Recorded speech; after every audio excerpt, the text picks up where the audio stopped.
இது மனித குலத்தை பேதப்படுத்தி உயர்வு தாழ்வை கற்பித்து உழைப்பவனை இழிவுபடுத்தக்கூடிய நிலையை ஏற்படுத்தி இருக்கிறது. ஆகவே இத்தகைய ஒரு சமூக கட்டமைப்பு இனி தொடரக்கூடாது, அதை முற்றாக சிதைக்க வேண்டும் என்று தந்தை பெரியார், புரட்சியாளர் அம்பேத்கர் போன்ற தலைவர்கள் விரும்பினார்கள். அதன் அடிப்படையில் புரட்சியாளர் அம்பேத்கர் அவர்கள் பிறப்பின் அடிப்படையிலே உயர்வு தாழ்வு கற்பிக்கிற கோட்பாடுகளுக்கு எதிரான போராட்டத்தை முன்னெடுத்தார்.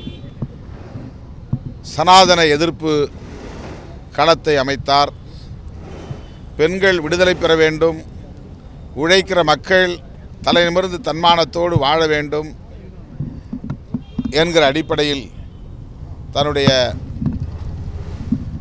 வாழ்நாளை முழுமையாக ஒப்படைத்து கொண்ட ஒரு சமூக நீதி போராளி தந்தை பெரியார். அவருடைய நினைவு நாளில் சமூக நீதியை பாதுகாக்க, ஜனநாயகத்தை பாதுகாக்க விடுதலை சிறுத்தைகள் உறுதியேற்கிறோம்.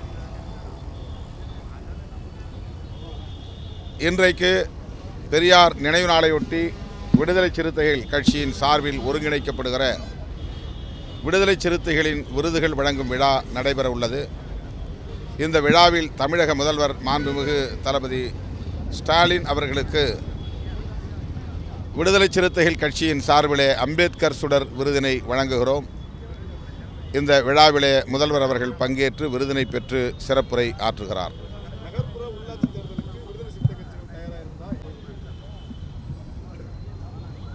நகர்ப்புற உள்ளாட்சி தேர்தல் விரைவில் நடைபெற உள்ளது. அதற்கான அறிவிப்பு வரட்டும். திராவிட முன்னேற்றக் கழகத்தின் தலைமையிலான கூட்டணியில் நாங்கள் இடம்பெற்றிருக்கிறோம். வழக்கம் போல திமுக தலைமையில் தேர்தலை சந்திப்போம்.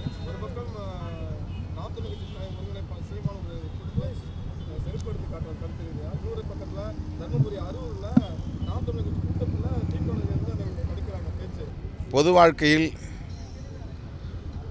மாறுபட்ட கருத்துக்கள் உண்டு, முரண்பட்ட கருத்துக்கள் நிலவும். அதை கட்சி அல்லது இயக்கம் ஆகியவற்றை தலைமை தாங்கி நடத்தக்கூடியவர்கள் கருத்தியல் ரீதியாக எதிர்கொள்ள வேண்டும்.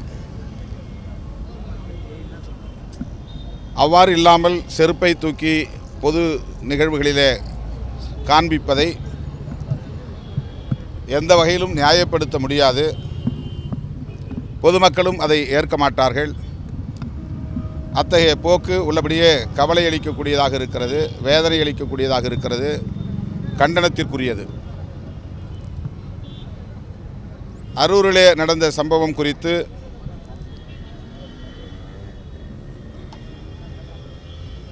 காவல்துறை விசாரித்து வருவதாக தெரிகிறது. மரியாதையாக பேசு என்று சொல்வதற்காகத்தான் நான் மேடையில் ஏறினேன்.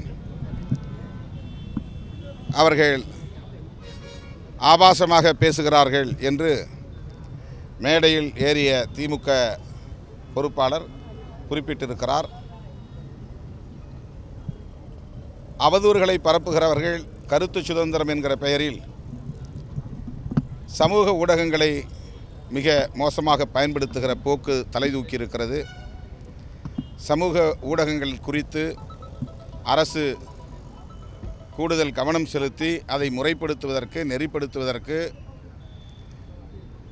அதில் அவதூறு பரப்புகிறவர்களை கட்டுப்படுத்துவதற்கு உரிய வரையறைகளை உருவாக்க வேண்டும். இந்திய அரசும் மாநில அரசும் இது குறித்து ஆழ்ந்து சிந்திக்க வேண்டும். சமூக ஊடகத்தலங்கள் வன்முறைகளை பரப்புவதற்கும் பயன்படுத்தப்படுகின்றன, சமூக பதற்றத்தை உருவாக்குவதற்கு பயன்படுத்தப்படுகின்றன. ஆகவே மத்திய மாநில அரசுகள் இதில் கவனம் செலுத்த வேண்டும் என்று கேட்டு